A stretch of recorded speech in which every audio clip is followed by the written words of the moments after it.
بسم اللہ الرحمن الرحیم۔ اسلام کا بہادر بیٹا حضرت سعد بن ابی وقاص رضی اللہ تعالیٰ عنہ مکہ میں پیدا ہوئے۔ ماں باپ نے ان کا نام سعد رکھا۔ بعض مورخین نے ان کے نام کے ساتھ وقاص لکھا ہے۔ اس کا مطلب ہے جنگجو یا گردن توڑنے والا۔ حضرت سعد بن ابی وقاص رضی اللہ تعالیٰ عنہ قبیلہ قریش کی ایک معزز شاخ بنو زہرہ سے تعلق رکھتے تھے۔ ان کا سلسلہ نسب 5ویں پشت میں حضرت محمد صلی اللہ علیہ وآلہ وسلم سے مل جاتا ہے۔ انہوں نے ہمیشہ سادہ زندگی بسر کی۔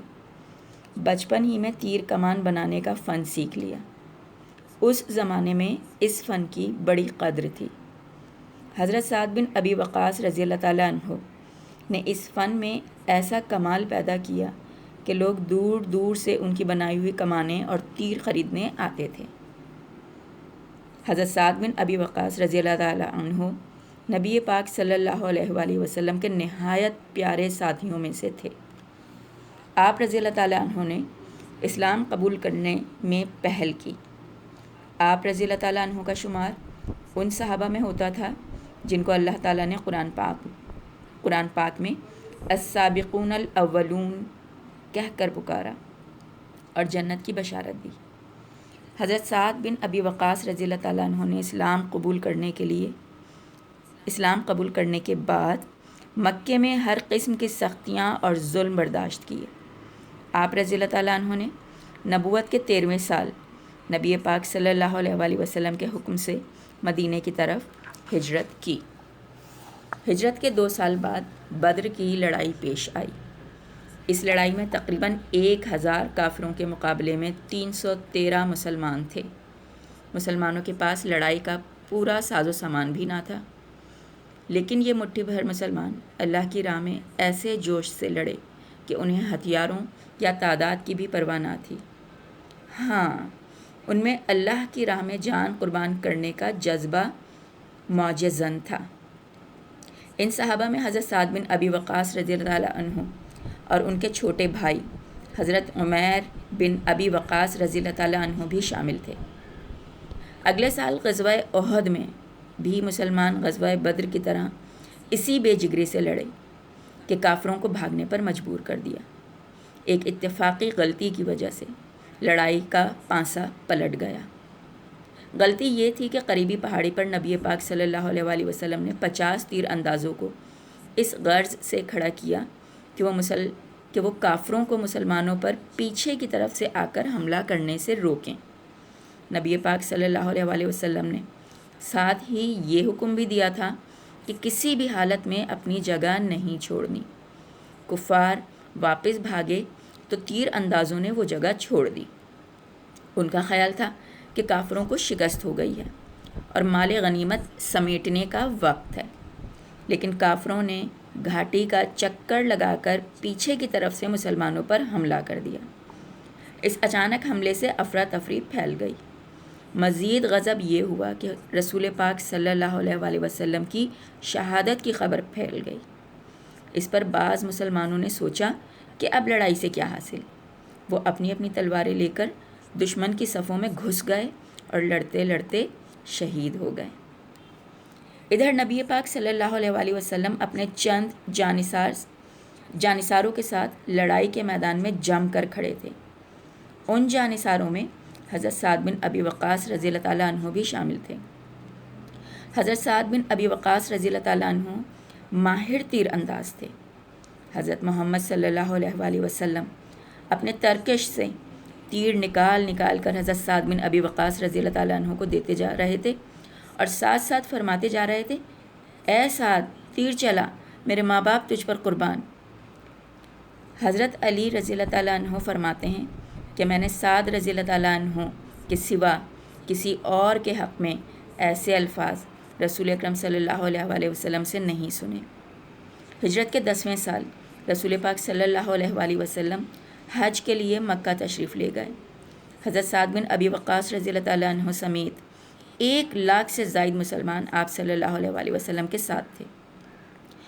حجۃ الوداع کے بعد نبی پاک صلی اللہ علیہ وآلہ وسلم کا وصال ہو گیا تو تمام مسلمانوں کی طرح حضرت سعد بن ابی وقاص رضی اللہ تعالیٰ عنہ کو بھی بے حد صدمہ پہنچا۔ آپ رضی اللہ تعالیٰ عنہ نے عہد کیا کہ ہمیشہ رسول پاک صلی اللہ علیہ وآلہ وسلم کے اسوہ حسنہ پر عمل کرتے رہیں گے۔ حضرت محمد صلی اللہ علیہ وآلہ وسلم کی وفات کے بعد حضرت سعد بن ابی وقاص رضی اللہ تعالیٰ عنہ نے خلفائے راشدین کے ساتھ مل کر اشاعت اسلام کے لیے کام کیا۔ آپ رضی اللہ تعالیٰ عنہ نے مختلف فتوحات میں حصہ لیا۔ حضرت عمر فاروق رضی اللہ تعالیٰ عنہ نے ان کو عراق کی طرف جہاد کے لیے بھیجے جانے والے لشکر کا سپہ سالار بنا کر بھیجا۔ اس زمانے میں عراق کے بہت سے علاقے ایرانیوں کے قبضے میں تھے۔ حضرت سعد بن ابی وقاص رضی اللہ تعالیٰ عنہ نے ایرانیوں کو شکست فاش دے کر کچھ ہی عرصے میں عراق فتح کر لیا۔ حضرت عمر رضی اللہ تعالیٰ عنہ نے حضرت سعد بن ابی وقاص رضی اللہ تعالیٰ عنہ کو کوفہ کا گورنر بنا دیا۔ حضرت سعد بن ابی وقاص رضی اللہ تعالیٰ عنہ نے مدائن کو حکومت کا مرکز بنایا، سارے علاقے کی مردم شماری کرائی، زمین کی پیمائش کرائی، چھوٹی چھوٹی نہریں کھدوا کر کھیتوں کو پانی دینے کا عمدہ انتظام کروایا، بہت سے پل، مسافر خانے اور مدرسے بنوائے، مختلف ہنرمندوں کے لیے وظائف مقرر کیے، فوجیوں کے لیے تنخواہ اور رسد کا اعلیٰ انتظام کیا۔ مختصر عرصے میں ہر طرف امن و امان اور خوشحالی کا دورہ ہو گیا۔ حضرت سعد بن ابی وقاص رضی اللہ تعالیٰ عنہ 26 ہجری کو کوفہ کی گورنری سے فارغ ہوئے اور ملک کی سیاست سے بالکل الگ تھلگ ہو کر مدینے کی ایک وادی عقیق میں پرسکون زندگی گزارنے لگے۔ بڑھاپے کی وجہ سے وہ روز بروز کمزور ہوتے گئے، یہاں تک کہ ان کی بینائی بھی جواب دے گئی۔ 55 ہجری میں ان کا آخری وقت آن پہنچا۔ وفات سے پہلے وصیت کی کہ بدر کی لڑائی میں جو اونی کپڑے پہنے ہوئے تھے اسی میں لپیٹ کر انہیں دفن کیا جائے۔ اس کے بعد آخری سانس لی اور دنیا سے رخصت ہو گئے۔ ان کی وفات پر ہر طرف کوہرام مچ گیا۔ اس وقت امہات المومنین حضرت عائشہ رضی اللہ تعالی عنہ اور حضرت سلمہ رضی اللہ تعالی عنہ حیات تھیں۔ انہوں نے خواہش کی کہ رسول پاک صلی اللہ علیہ وآلہ وسلم پر جان چھڑکنے والے صحابی کا جنازہ مسجد نبوی میں لایا جائے تاکہ وہ بھی حجروں میں جنازے کی نماز پڑھ سکیں۔ مدینے کے حاکم مروان بن حکم نے امت کی ماؤں کے حجروں کے سامنے جنازے کی نماز پڑھائی اور اسلام کے بہادر بیٹے کو جنت البقیع میں دفن کر دیا۔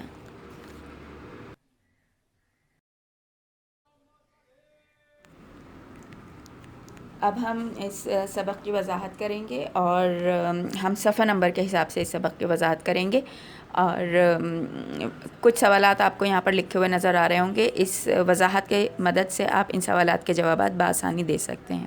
تو میں پہلے صفحہ نمبر 11 کی وضاحت کروں گی۔ ویسے تو صفحہ نمبر 11 بہت ایزی سا انفارمیشن لیے ہوئے ہے اپنے اندر۔ آپ نے دیکھا کہ حضرت ابی وقاص کے ابتدائی جو ان کی زندگی کے حالات تھے ان کے بارے میں یہاں پر تذکرہ کیا گیا ہے۔ آپ کو یہ بتایا گیا کہ وہ کہاں پیدا ہوئے اور ان کا نام کیا رکھا گیا، اور وقاص کا مطلب بتایا گیا۔ تو اگر آپ سوال نمبر 1 دیکھیں کہ حضرت سعد بن ابی وقاص کہاں پیدا ہوئے اور ان کا نام کس نے رکھا، تو بآسانی آپ دے سکتے ہیں کہ مکہ میں پیدا ہوئے تھے اور ان کا نام سعد جو ہے ان کے ماں باپ نے رکھا تھا۔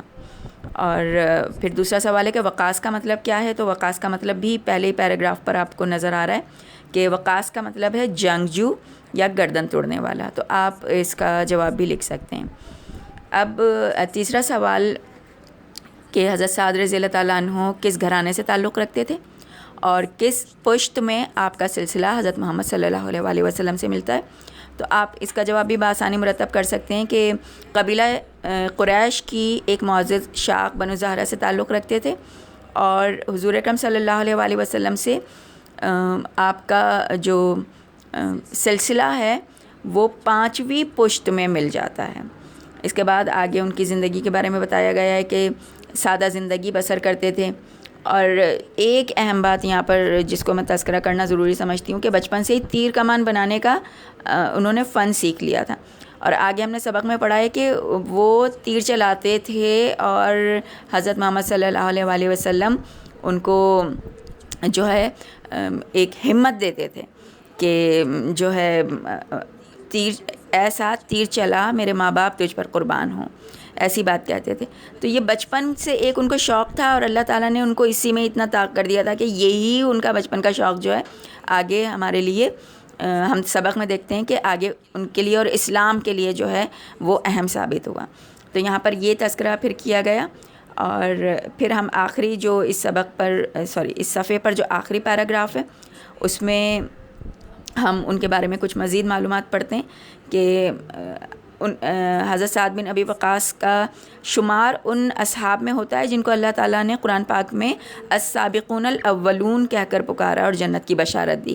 یہ ایک اہم بات ہے. یہ ساری اہم باتیں آپ کو اس لیے بتائی جا رہی ہیں کہ جب آپ اس سبق کا خلاصہ لکھیں گے تو خلاصہ لکھنے کے لیے ہم سبق کے تمام اہم نکات ہی جمع کرتے ہیں، تفصیل کوئی نہیں لیتے، صرف اہم نکات کو جمع کر کے خلاصے کو مرتب کر دیتے ہیں.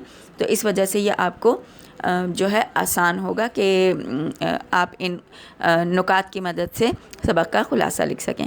تو یہ صفحہ نمبر 11 کی وضاحت تھی. صفحہ نمبر 11 پر 3 پیراگراف ہیں، ٹھیک ہے، اور 3 پیراگراف میں بہت عمومی سے معلومات جو ہے دی گئی ہے. میرا نہیں خیال کہ اس کو بہت زیادہ ایکسپلینیشن کی ہمیں ضرورت تھی. تو آپ بآسانی ان سوالات کے جوابات دے سکتے ہیں جو یہ 3 سوالات لکھے ہوئے ہیں.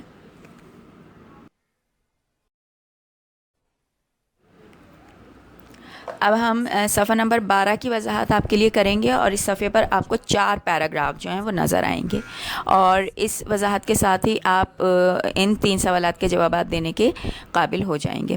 اچھا، اس صفحے پر جو ہے 2 غزوات کا تذکرہ ہے، غزوہ بدر کا تذکرہ ہے اور ایک غزوہ احد کا تذکرہ ہے. اور پھر اس کے بعد جو ہے حضرت سعد بن ابی وقاص نے کیا اپنے جو ہیں جوہر دکھائے ہیں جنگ میں، اس کے بارے میں آپ کو تذکرہ کیا گیا ہے. تو سب سے پہلے بدر کی لڑائی کے بارے میں آپ سے بات کی جائے گی کہ ہجرت کے 2 سال کے بعد ہوئی. اچھا، نہیں، آپ نے نہیں پڑھا یہ کہ جب حضرت محمد صلی اللہ علیہ وآلہ وسلم نے مکہ سے مدینہ کی طرف ہجرت کی، تو جب حضور اکرم صلی اللہ علیہ وآلہ وسلم نے مکہ سے مدینہ کی طرف ہجرت کی تو وہاں سے ہجری سال کا آغاز ہو جاتا ہے. تو ہجرت کے 2 سال کے بعد بدر کی لڑائی ہوئی. تو اس کا کیا مطلب ہوا کہ کتنے ہجری میں ہوئی؟ 2 ہجری میں یہ جو غزوہ بدر تھا یہ ہوا. اور اگر یہاں پر آپ سے پوچھا جائے کہ کافروں کی تعداد اور مسلمانوں کی تعداد، مسلمان مجاہدین کی کتنی تھی، تو تقریباً 1000 کافروں کے مقابلے میں صرف 313 مسلمان تھے. ٹھیک ہے، 313 مسلمان. لیکن پھر بھی آپ دیکھیں کہ جذبہ ایمانی اور ایک اللہ کی مدد اور ان تمام چیزوں کے ساتھ جب کوئی مسلمان جہاد کرتا ہے تو پھر نہ ہتھیار کی کمی سامنے آتی ہے اور نہ تعداد کوئی کاؤنٹ ہوتی ہے. تو پھر بس جیت جو ہے وہ مسلمانوں کا مقدر بن جاتی ہے. اور ایسے ہی بدر کے لڑائی میں یا غزوہ بدر میں جو ہے وہ ہوا. اور اس جنگ میں اس غزوہ کہنا چاہیے، اس غزوہ میں حضرت سعد بن ابی وقاص جو ہیں وہ اپنے بھائی کے ساتھ شامل تھے. تو یہ اعزاز کی بات ہے بہت کہ جو ہے اعزاز کی بات ہے کہ پہلا غزوہ تھا یہ اور اس میں جو ہیں حضرت سعد بن ابی وقاص نے شرکت کی. اب اگر آپ سے یہ سوال پوچھا جاتا ہے کہ غزوہ بدر کب ہوا اور اس میں کافر اور مسلمان مجاہدین کی تعداد کیا تھی، تو آپ بآسانی بتا سکتے ہیں کہ ہجرت کے 2 سال یعنی 2 ہجری میں ہوا تھا اور 1000 کفار کے مقابلے میں 313 مسلمان تھے. اور اگر آپ اس کی مزید تفصیل دینا چاہیں تو آپ بتا سکتے ہیں کہ سامان اور ہتھیار یہ سب جو ہیں بہت کم تھے، لیکن چونکہ اللہ تعالیٰ کے مدد کے ساتھ یہ جنگ ہوئی اور جذبہ ایمانی کے ساتھ یہ غزوہ کیا گیا تو اللہ تعالیٰ نے اس میں کامیابی دی. اب ہم آگے بڑھتے ہیں. تو غزوہ احد کے بارے میں یہاں پر تذکرہ ہے. غزوہ احد بھی ایک اہم غزوہ ہے جس کو ہم تاریخ میں پڑھتے ہیں، لیکن اس کا نتیجہ جو ہے غزوہ بدر سے کچھ مختلف ہو گیا. اب ہم اس غلطی سے سبق بھی سیکھتے ہیں. تو غزوہ احد میں کیا ہوا کہ مسلمان لڑے تو بہت بے جگری سے، بہت بہادری سے لڑے، اور لگ بھگ ہمیں یوں سمجھنا چاہیے کہ جنگ جیت بھی گئے ہم اس غزوہ کو جیت بھی گئے، کہ دشمن جو ہے وہ میدان چھوڑ کر بھاگ گیا۔ لیکن یہاں پر ایک نقطہ جو ہے وہ سمجھنے والا ہے کہ جب حضور اکرم صلی اللہ علیہ وآلہ وسلم نے ایک حکم دیا کہ کوئی اپنی جگہ جو ہے وہ چھوڑے گا نہیں، اور اپنی جگہ پر ڈٹے رہیں گے، تو حضور اکرم صلی اللہ علیہ وآلہ وسلم کا حکم ماننا جو ہے ہم پر فرض تھا پھر۔ اور صرف یہی نہیں بلکہ میدان جنگ میں جو بھی ہمارا رہنما ہوتا ہے، کمانڈر ہوتا ہے یا جو بھی، تو اس کا حکم ماننا اس لیے بھی ضروری ہوتا ہے۔ وہ یہاں پر ہم اس غلطی سے اس کو ہم دیکھ سکتے ہیں کہ حضور اکرم صلی اللہ علیہ وآلہ وسلم نے کہا کہ کوئی اپنی جگہ نہیں چھوڑے گا، لیکن کیا ہوا کہ جب یہ ہوا تو تو حکم کی بات ہو رہی تھی کہ جب حکم دیا جائے تو پھر اس کو ماننا جو ہے وہ فرض ہو جاتا ہے۔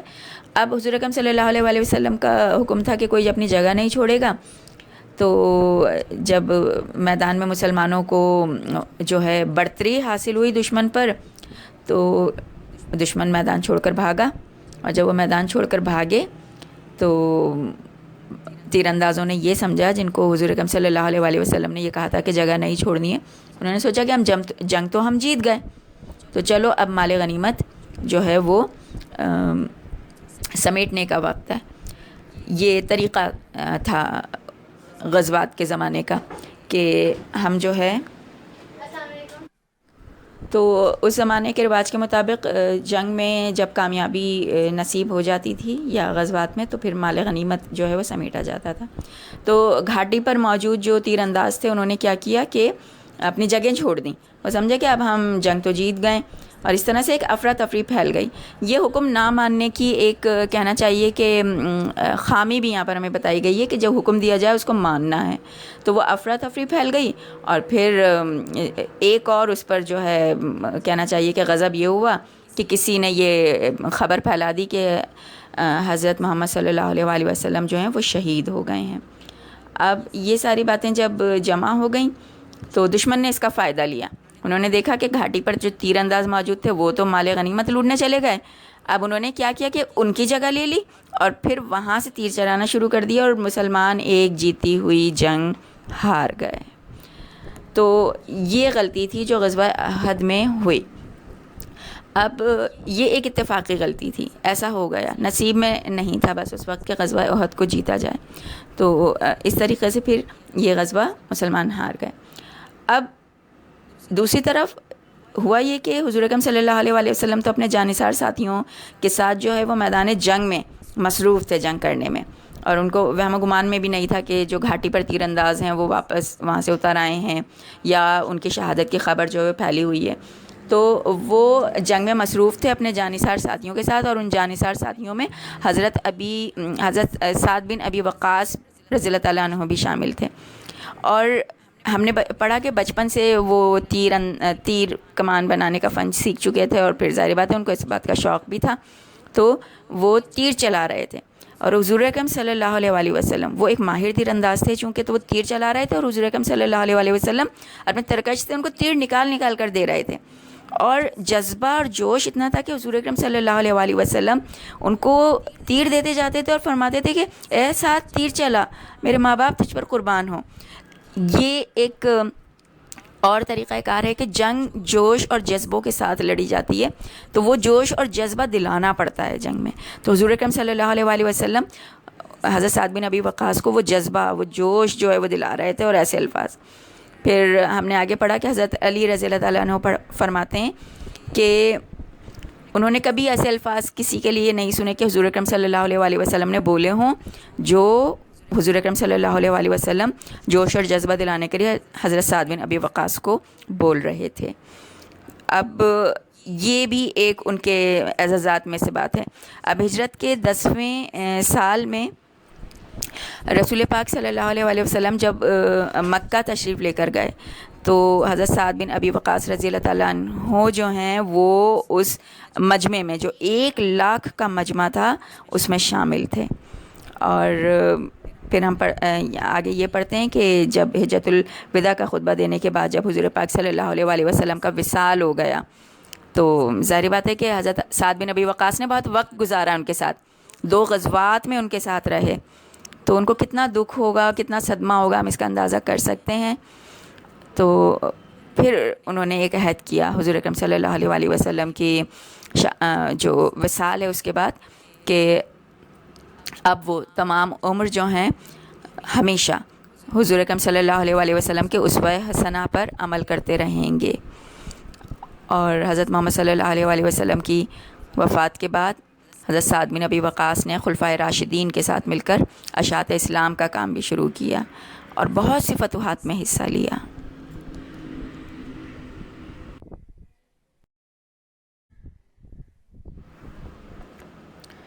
اب ہم صفحہ نمبر 13 کی وضاحت کریں گے، اس پر بھی 4 پیراگراف آپ کو ملیں گے اور ان سوالات کے جوابات دینے کے آپ قابل ہو جائیں گے اس وضاحت کے بعد۔ تو پھر ہم نے یہاں تک کہ جب حضور اکرم صلی اللہ علیہ وآلہ وسلم کا وصال ہو گیا تو حضرت سعد بن ابی وقاص نے کیا عہد کیا، ہم نے یہاں تک کا پڑھا۔ اب حضرت عمر فاروق رضی اللہ تعالیٰ عنہ نے جب عراق کی طرف جہاد کے لیے لشکر بھیجا تو جب حضرت عمر فاروق رضی اللہ تعالیٰ عنہ نے ارادہ کیا جہاد پر بھیجنے کے لیے عراق کی طرف، تو اس لشکر کے سپہ سالار جو ہے حضرت سعد بن ابی وقاص کو بنا کر بھیجا، اور انہوں نے جو ہے اس میں بہت اچھے اپنے جوہر دکھائے بہادری کے، اور ایرانیوں کو شکست بھی ہوئی تھی پھر اس جہاد میں، اور عراق بھی فتح ہو گیا تھا۔ تو آگے پھر ہم پڑھتے ہیں کہ حضرت عمر رضی اللہ تعالیٰ عنہ نے سعد بن ابی وقاص کو کوفہ کا گورنر بھی بنایا تھا، اور اس دوران میں حضرت سعد بن ابی وقاص نے مدائن کو حکومت کا مرکز بنایا۔ یہ ساری ان کی دیکھیں حکمت عملی تھی، اس کا مطلب ہے کہ وہ ایک ذہین انسان بھی تھے۔ اور پھر انہوں نے کیا کچھ اچھے کام کیے، مردم شماری کروائی، زمین کی پیمائش کروائی، نہریں کھدوائیں اور پل بنوائے، مسافر خانے بنوائے، اور وظائف ہنرمندوں کے لیے مقرر کیے، فوجیوں کی تنخواہوں کا انتظام اور رسد کا انتظام کیا۔ یعنی یہ سارے وہ کام تھے کہ اس کے بعد تو علاقے میں خوشحالی آنا ہی آنا تھی، تو انہوں نے یعنی لوگوں کی اور عوام کی بھلائی کے لیے کام کیا۔ پھر اس کے بعد ہم نے پڑھا کہ 26 ہجری میں جب کوفہ کی گورنری سے فارغ ہوئے تو اس وقت جو ہے انہوں نے ارادہ کیا کہ اب وہ سیاسی زندگی سے بالکل الگ ہو جائیں گے اور ایک پرسکون زندگی گزاریں گے، اور عمر بھی ان کی بہت ہو گئی تھی تو اور بنائی بھی ان کی جاتی رہی تھی، تو اس وجہ سے پھر انہوں نے ایک گوشہ نشینی ہم کہتے ہیں یا پرسکون زندگی جو ہے اس کو گزارنے کے لیے گزارنے کی جو ہے انہوں نے کہنا چاہیے کہ خواہش کی۔ پھر 55 ہجری میں ان کا وصال ہو گیا، اور ایک وصیت کی انہوں نے، اور وہ وصیت یہ تھی کہ وہ چاہتے تھے کہ ان کو اس اونی جوڑے میں دفن کیا جائے جو انہوں نے غزوہ بدر میں پہنا ہوا تھا۔ پھر ان کی ایک دوسرے لوگوں کی ان کی طرف عقیدہ اور محبت دیکھیے کہ امہات المومنین میں سے حضرت عائشہ رضی اللہ تعالیٰ عنہا اس وقت زندہ تھیں، اور حضرت سلمہ رضی اللہ تعالیٰ عنہا جو ہیں حیات تھیں یہ دونوں، تو انہوں نے کہا کہ ہم چاہتے ہیں کہ ان کا نماز جنازہ جو ہے مسجد نبوی میں اس طرح سے پڑھایا جائے کہ ہم بھی اپنے حجروں میں ان کے لیے نماز جنازہ ادا کریں۔ یہ بڑے اعزاز کی بات ہے ان کے لیے، تو یہ انہوں نے جو ہے اس خواہش کا جو ہے احترام کیا، اور مدینہ کے حاکم مروان بن حکم نے جو ہے ان کی نماز جنازہ پڑھائی اور پھر ان کو جنت البقیع میں دفن کر دیا گیا۔ تو یہ جو 2 سوال دیے ہوئے ہیں، ان 2 سوالات کے جوابات جو ہیں ہم آسانی سے دے سکتے ہیں کہ حضرت سعد بن ابی وقاص نے کب وفات پائی اور ان کی آخری وصیت کیا تھی، اور حضرت سعد بن ابی وقاص کا نماز جنازہ کا واقعہ لکھیں۔ تو جو واقعہ لکھنا ہوگا اس میں آپ کو یہی واقعہ کہ جب ان کا وصال ہوا تو امہات المومنین نے کیا خواہش ظاہر کی، یہ والا واقعہ آپ نے یہاں پر لکھنا ہوگا۔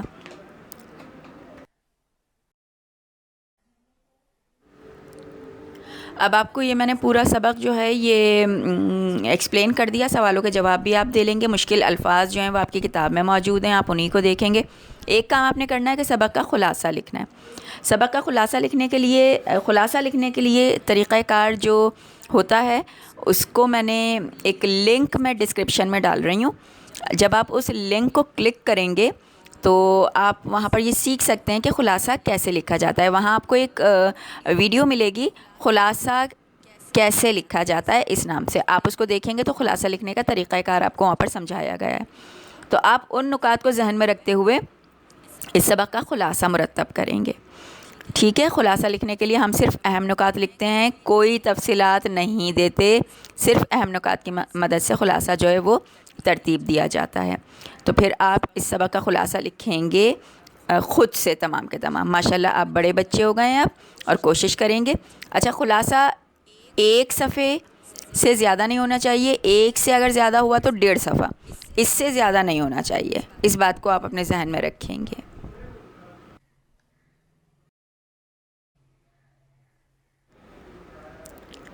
امید ہے کہ آپ سب کو سبق اچھے سے سمجھ آ گیا ہوگا، اور آپ سب اس کے سوال اور جواب بھی بآسانی کر لیں گے اور خلاصہ بھی لکھ لیں گے۔ جو بچہ سب سے اچھا خلاصہ لکھے گا تو مجھے بہت خوشی ہوگی کہ اس نے بہت اچھے سے سمجھ کر اور خلاصہ لکھا ہے۔ خلاصہ لکھنا ایک آرٹ ہوتا ہے، فن ہے، یہ ہر ایک کو نہیں آتا، صرف ذہین بچہ ہی خلاصہ لکھ پاتا ہے۔ تو آپ سب جو ہیں اچھے سے اپنا تمام کام مکمل کریں گے، انشاءاللہ تعالی ہم اپنے اگلے سبق کے ساتھ پھر آپ سے ملیں گے۔ شکریہ اور اللہ حافظ۔